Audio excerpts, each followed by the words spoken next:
പരിശുദ്ധാത്മാവേ എന്നിൽ വന്നു നിറയണമേ. പരിശുദ്ധാത്മാവേ കൃപ ചൊരിയണമേ. പരിശുദ്ധാത്മാവേ ശക്തി പകരണമേ. പരിശുദ്ധാത്മാവേ കൃപ ചൊരിയണമേ. പരിശുദ്ധാത്മാവേ ശക്തി പകരണമേ. നിത്യസ്തുതിക്കേറ്റം യോഗ്യമായ പരിശുദ്ധ പരമ ദിവ്യകാരുണ്യത്തിന് നേരവും ആരാധനയും സ്തുതിയും പുകഴ്ചയും ഉണ്ടായിരിക്കട്ടെ. നിത്യസ്തുതിക്കേറ്റം യോഗ്യമായ പരിശുദ്ധ പരമ ദിവ്യകാരുണ്യത്തിന് നേരവും ആരാധനയും സ്തുതിയും പുകഴ്ചയും ഉണ്ടായിരിക്കട്ടെ. നിത്യസ്തുതിക്കേറ്റം യോഗ്യമായ പരിശുദ്ധ പരമ ദിവ്യകാരുണ്യത്തിന് നേരവും ആരാധനയും സ്തുതിയും പുകഴ്ചയും ഉണ്ടായിരിക്കട്ടെ. സ്നേഹമുള്ളവരെ, നാം കൃപയുടെ സമയത്തിലേക്ക് പ്രവേശിക്കുകയാണ്. പിതാവായ ദൈവം നമ്മുടെ ഓരോരുത്തരുടെയും ജീവിതത്തിൽ ചൊരിഞ്ഞ എല്ലാ അനുഗ്രഹങ്ങൾക്കും നന്ദി പറയുവാനും അവിടുത്തെ അനന്തമായ കാരുണ്യത്തിൽ നിരന്തരം നമ്മളെ തന്നെ സമർപ്പിക്കാനുമുള്ള ഒരവസരമാണ് കർത്താവ് വീണ്ടും നമുക്കായിട്ട് നൽകിയിരിക്കുക. കർത്താവിൽ ആശ്രയിക്കുക, അവനിൽ ശരണം പ്രാപിക്കുക. പ്രിയമുള്ളവരെ, നമ്മുടെ ജീവിതത്തിൽ നമ്മൾ എന്ത് ചെയ്യുമ്പോഴും കർത്താവിൽ ആശ്രയിച്ച് ചെയ്യുമ്പോൾ തീർച്ചയായും അത് നമ്മുടെ ജീവിതത്തിൽ വലിയ അനുഗ്രഹമായിട്ട് മാറും. ഇന്ന് ഈ തിരുമണിക്കൂറിൽ നാം ഓരോരുത്തരുമായിരിക്കുമ്പോൾ ലൂക്കായുടെ സുവിശേഷം 12-ാം അധ്യായം 22 മുതൽ 31 വരെയുള്ള തിരുവചനങ്ങൾ വായിച്ച് നമുക്ക് ധ്യാനിക്കാം. വീണ്ടും അവൻ ശിഷ്യരോട് അരുൾ ചെയ്തു, അതിനാൽ ഞാൻ നിങ്ങളോട് പറയുന്നു, എന്ത് ഭക്ഷിക്കും എന്ന ജീവനെപ്പറ്റിയോ എന്ത് ധരിക്കും എന്ന ശരീരത്തെപ്പറ്റിയോ നിങ്ങൾ ആകുലരാകേണ്ട. എന്നാൽ ജീവൻ ഭക്ഷണത്തിനും ശരീരം വസ്ത്രത്തിനും ഉപരിയാണ്. കാക്കകളെ നോക്കുവിൻ, അവ വിതയ്ക്കുന്നില്ല, കൊയ്യുന്നില്ല, അവയ്ക്ക് കലവറയോ കളപ്പുരയോ ഇല്ല, എങ്കിലും ദൈവം അവയെ പോറ്റുന്നു. പക്ഷികളേക്കാൾ എത്രയോ വിലപ്പെട്ടവരാണ് നിങ്ങൾ. ആകുലരാകുന്നത് കൊണ്ട് ആയുസ്സിൻ്റെ ദൈർഘ്യം ഒരു മുഴം കൂടി നീട്ടാൻ നിങ്ങളിൽ ആർക്ക് സാധിക്കും? ഏറ്റവും നിസ്സാരമായ ഇതുപോലും ചെയ്യാൻ നിങ്ങൾക്ക് കഴിവില്ലെങ്കിൽ മറ്റുള്ളവരെപ്പറ്റി ആകുലരാകുന്നത് എന്തിന്? ലില്ലികളെ നോക്കുവിൻ, അവ നൂൽ നിൽക്കുകയോ വസ്ത്രം നെയ്യുകയോ ചെയ്യുന്നില്ലല്ലോ. എങ്കിലും ഞാൻ നിങ്ങളോട് പറയുന്നു, സോളമൻ പോലും അവൻ്റെ സർവ്വമഹത്വത്തിലും അവയിൽ ഒന്നിനെപ്പോലെ അലങ്കൃതനായിരുന്നില്ല. എന്നുള്ളതും നാളെ തീയിൽ എറിയപ്പെടുന്നതുമായ വയലിലെ പുല്ലിനെ ദൈവം ഇത്രമാത്രം അണിയിക്കുന്നെങ്കിൽ അല്പവിശ്വാസികളെ നിങ്ങളെ എത്രയധികം അണിയിക്കുകയില്ല. എന്ത് തിന്നുമെന്നോ എന്ത് കുടിക്കുമെന്നോ അന്വേഷിക്കേണ്ട, ആകുലചിത്തരാവുകയും വേണ്ട. ഈ ലോകത്തിൻ്റെ ജനതകളാണ് ഇതെല്ലാം അന്വേഷിക്കുന്നത്. നിങ്ങൾക്ക് ഇതെല്ലാം ആവശ്യമാണെന്ന് നിങ്ങളുടെ പിതാവിന് അറിയാം. നിങ്ങൾ അവിടുത്തെ രാജ്യം അന്വേഷിക്കുവിൻ, ഇവയെല്ലാം അതോടൊപ്പം നിങ്ങൾക്ക് ലഭിക്കും. സ്നേഹമുള്ളവരെ, നമ്മുടെ ഓരോരുത്തരുടെയും ജീവിതത്തിൽ നമ്മുടെ ഭാവിയെക്കുറിച്ച് നമ്മളെല്ലാവരും ചിന്തിക്കുന്ന ഒരു കാര്യമാണ്. നമ്മുടെ പ്രവൃത്തികളെയെല്ലാം ആ ഒരു ചിന്ത നിയന്ത്രിക്കുന്നത് നമുക്ക് കാണുവാൻ സാധിക്കും. എനിക്കൊരു നല്ല ഭാവി ഉണ്ടാകണം എന്ന് ഞാൻ ആഗ്രഹിക്കുമ്പോൾ എൻ്റെ സംസാരത്തിൽ, എൻ്റെ പ്രവൃത്തിയിൽ എല്ലാം ഞാൻ നിയന്ത്രണം കൊണ്ടുവരുന്നു. ഒരു തരത്തിലും അതെൻ്റെ ഭാവിയെ ബാധിക്കാൻ പാടില്ല എന്നാണ് നമ്മൾ ചിന്തിക്കുക. ഇപ്പോൾ ആരെങ്കിലുമായിട്ട് നമ്മൾ വഴക്കിടാൻ പോകുമ്പോഴും നമ്മൾ ആദ്യം ചിന്തിക്കുന്നത്, ഞാൻ ഈ വ്യക്തിയുമായിട്ട് വഴക്കിട്ട് കഴിഞ്ഞാൽ അതെൻ്റെ ഭാവിയെ എപ്രകാരമായിരിക്കും ബാധിക്കുക, എപ്രകാരമാണ് എൻ്റെ ഭാവിയെ എനിക്ക് ഭദ്രമാക്കുവാൻ പറ്റുക.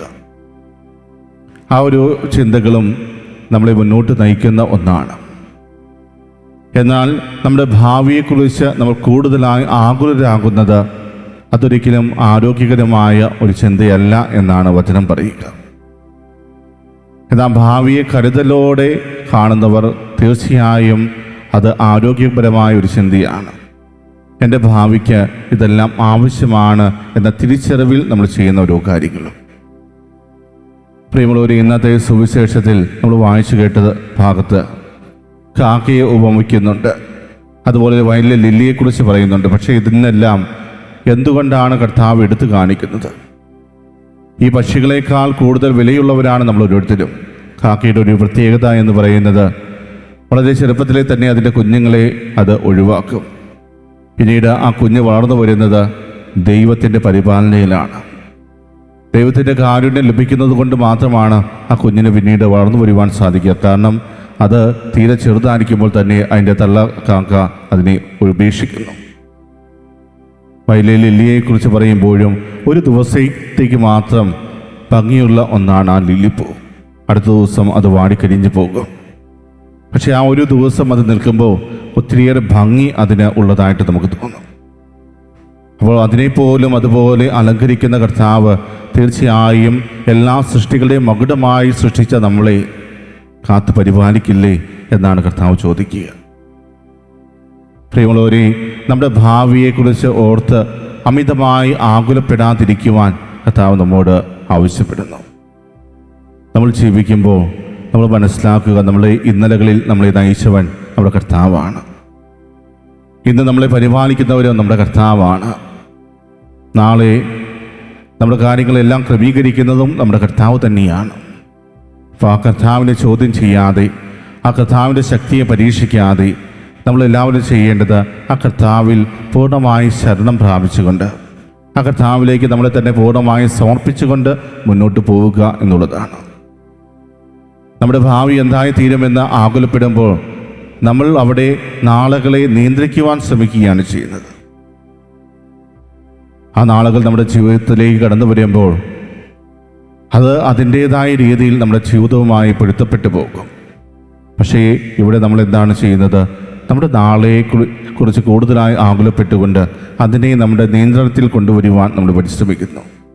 അങ്ങനെ ചെയ്യുമ്പോൾ നമുക്ക് വേണ്ടി എല്ലാം ക്രമീകരിക്കുന്ന കർത്താവിൻ്റെ ശക്തിയെയാണ് നമ്മൾ പരീക്ഷിക്കുക. നിന്റെ ജീവിതത്തിൽ എന്തെല്ലാം നടക്കണമെന്ന് കർത്താവിന് കൃത്യമായൊരു പദ്ധതിയുണ്ട്. ആ പദ്ധതിക്ക് അനുസൃതമായിട്ടാണ് നമ്മുടെ ജീവിതത്തിൽ ഓരോ കാര്യങ്ങളും സംഭവിച്ചു കൊണ്ടിരിക്കുക. എന്നാൽ അതൊന്നും തിരിച്ചറിയാതെ നമ്മൾ ദൈവത്തെ പരീക്ഷിക്കാൻ പോകുമ്പോൾ പ്രിയമുള്ളവരെ, കർത്താവിൻ്റെ ആ പദ്ധതിയിൽ നിന്നും നമ്മൾ തന്നെ തെന്നിമാറുന്ന ഒരവസ്ഥയാണ് കാണാൻ സാധിക്കുക. പ്രിയമുള്ളവരെ, നമ്മുടെ ഭാവിയെ ഭദ്രമാക്കണമെങ്കിൽ നമുക്കുണ്ടായിരിക്കേണ്ട ഒന്ന് പ്രത്യാശയോടെ അതിനെ ഏറ്റെടുക്കുക എന്നുള്ളതാണ്. ഇന്ന് എന്നെ കർത്താവ് പരിപാലിച്ചു, നാളെയുടെ പ്രഭാതം കാണുവാൻ കർത്താവ് എന്നെ അനുവദിക്കും എന്ന ഒരു പ്രത്യാശ, ആ ഒരു വിശ്വാസം നമ്മുടെ ജീവിതത്തിൽ ഉണ്ടാകണം.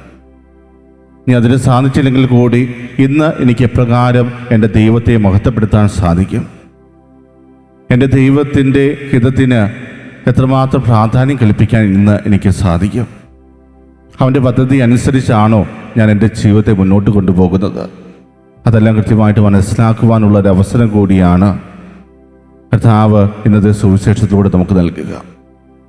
പ്രിയമുള്ളവരെ, പലപ്പോഴും അമിതമായ ആകുലതയുമായി മുന്നോട്ട് പോകുന്നവരാണ് നമ്മൾ ഓരോരുത്തരും. നാളെ എന്ത് സംഭവിക്കും എന്നാണ് നമ്മളിപ്പോഴും ചിന്തിക്കുക. ഒരു ദമ്പതിമാർക്ക് ഒരു പെൺകുഞ്ഞ് ഉണ്ടായിക്കഴിഞ്ഞാൽ അപ്പോൾ മുതൽ അവർക്ക് ആകുലതയാണ്, ഈ കുഞ്ഞിനെ എപ്രകാരമാണെന്ന് കല്യാണം കഴിച്ചു വിടുക. കുഞ്ഞ് ഒന്ന് ജനിച്ചതേ ഉള്ളൂ, അതിനു മുമ്പേ തന്നെ ഭാവിയെക്കുറിച്ച് ഓർത്ത് ആകുലപ്പെടുന്ന ഒരവസ്ഥയാണ് നമുക്കുള്ളത്. പലപ്പോഴും നമ്മൾ അമിതമായ ചിന്തകളിലൂടെ നമ്മുടെ മനസ്സിനെ നിരന്തരം അസ്വസ്ഥമാക്കിക്കൊണ്ടിരിക്കും. ഏതെങ്കിലും ഒരു പ്രശ്നം നമ്മുടെ ജീവിതത്തിലേക്ക് കടന്നു വന്നാൽ അതിനെ എപ്രകാരം നേരിടണമെന്നല്ല, ആ പ്രശ്നം എൻ്റെ ജീവിതത്തിലേക്ക് കടന്നു വരുമോ എന്നാണ് പലപ്പോഴും നമ്മൾ ആകുലപ്പെടുക. അങ്ങനെ നിരന്തരം ആകുലതയിലായിരിക്കുമ്പോൾ നമ്മുടെ ജീവിതത്തിലേക്ക് കടന്നു വരുന്ന പ്രശ്നങ്ങളെ നേരിടുവാൻ സാധിക്കാതെ നമ്മൾ ഓരോരുത്തരും ദൈവത്തിൽ നിന്ന് അകന്നു പോകുന്ന ഒരവസ്ഥയിലേക്ക് കാര്യങ്ങളെത്തുന്നു. ഒന്ന് ചിന്തിച്ചു നോക്കുക, നമ്മൾ ഓരോരുത്തരും എത്രമാത്രം ആകുലതയോടുകൂടിയാണ് ജീവിക്കുന്നത്. എൻ്റെ ജീവിതത്തിലേക്ക് ഒരു വലിയ പ്രശ്നം കടന്നു വന്നു കഴിഞ്ഞാൽ അതിനെ നേരിടുവാൻ എനിക്ക് സാധിക്കുമോ? പ്രിയമുള്ളവരെ, ദൈവത്തിൽ ആശ്രയിക്കുന്ന ഒരു വ്യക്തിയെ സംബന്ധിച്ച് ഇതെല്ലാം എളുപ്പമുള്ള ഒരു കാര്യമാണ്. എൻ്റെ ജീവിതത്തിലേക്ക് എന്ത് സംഭവിച്ചാലും അതെന്നെ ഒരു തരത്തിലും ബാധിക്കാൻ പോകുന്നില്ല. കാരണം ഞാൻ ദൈവത്തിൽ ആശ്രയിക്കുന്ന ഒരു വ്യക്തിയാണ്, ദൈവത്തിൽ പൂർണ്ണമായും ശരണം പ്രാപിക്കുന്ന ഒരു വ്യക്തിയാണ്.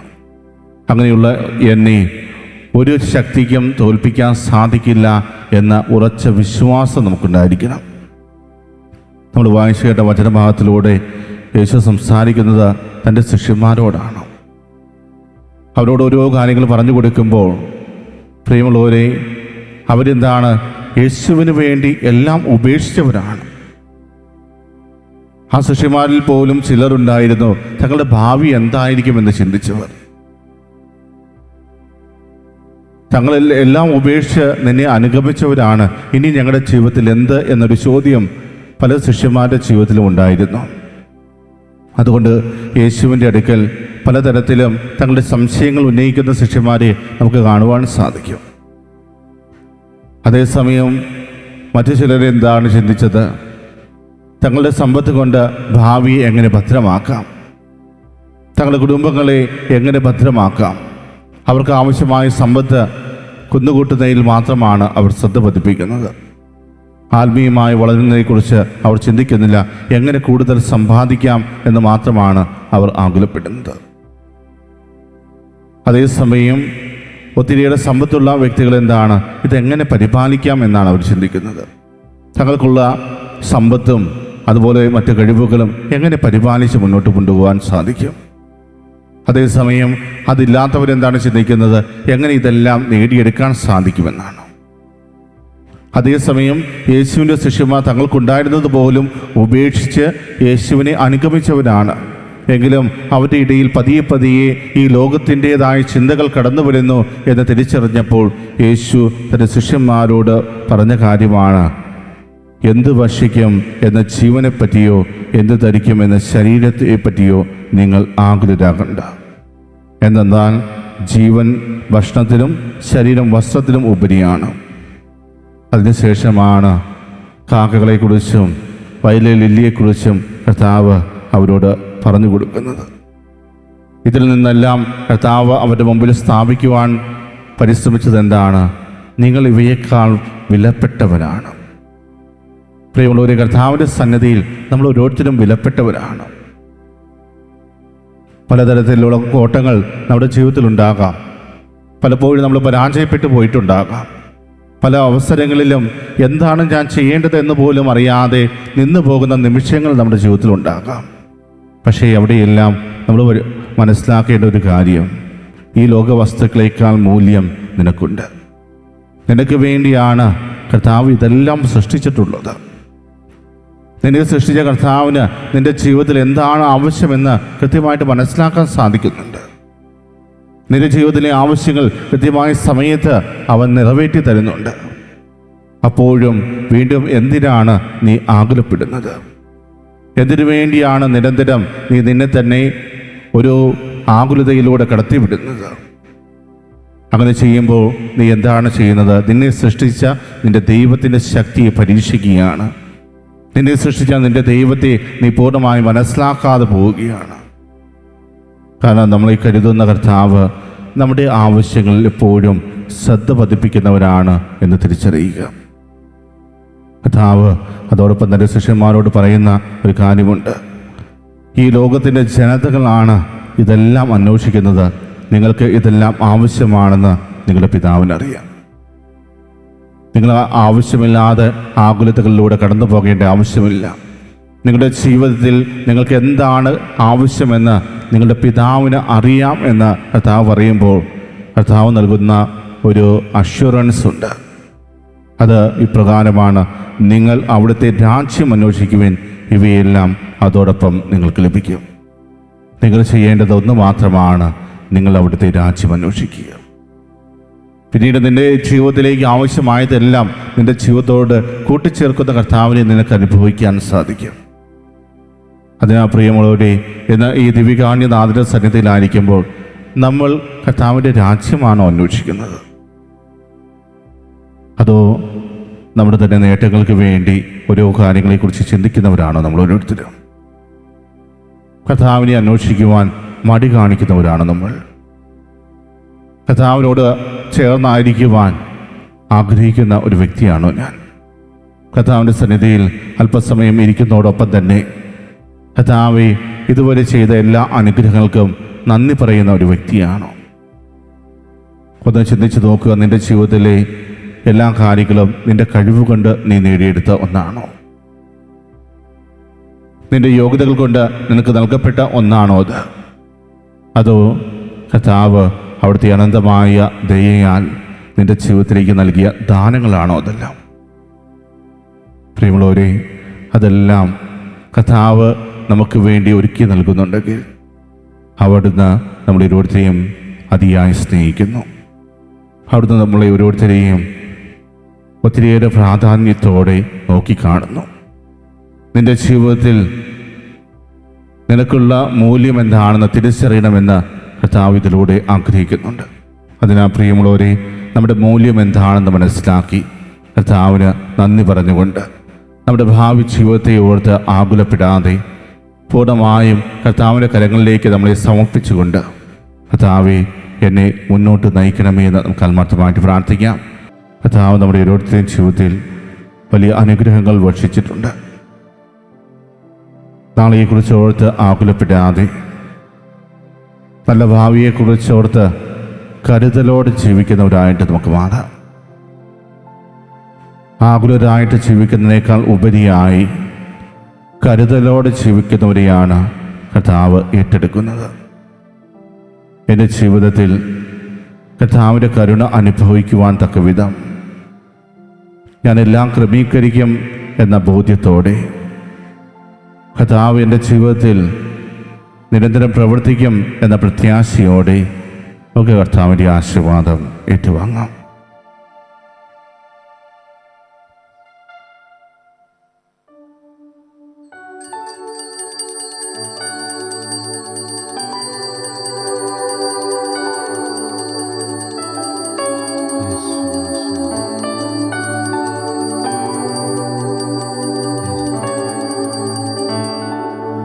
പരിശുദ്ധ പരമമാ ദിവ്യകാരുണ്യമേ,